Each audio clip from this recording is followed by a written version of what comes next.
Mayaman sa gamit, mahirap sa asal. May mga kapitbahay talaga tayong akala mo kung sino kung umasta. Yung dahil ang pakiramdam nila ay mas lamang sila sa buhay. Nakalimutan na nilang rumispeto sa kapwa. Akala nila ang pera o titulo ay lisensya para maging bastos o mataas ang tingin sa sarili.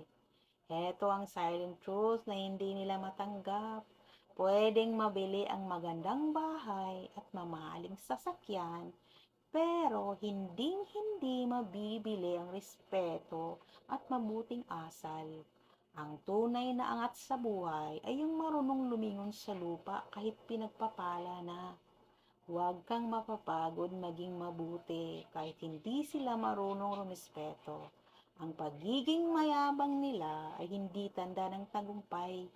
Tanda yan ng isang pusong takot na baka mawala ang lahat ng display nila. Hindi mo kailangang patunayang sarili mo sa mga taong ang sukatan ng pagkatao ay materyal na bagay lang. Manatili kang mapagkumbaba, stay low-key, at hayaan mo silang mapagod sa kaka-flex.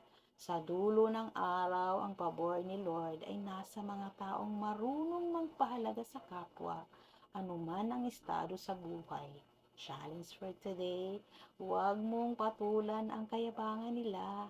Ang pinakamabisang sagot sa taong walang respeto ay ang makita nilang hindi ka apektado at masaya ka sa sarili mong mundo.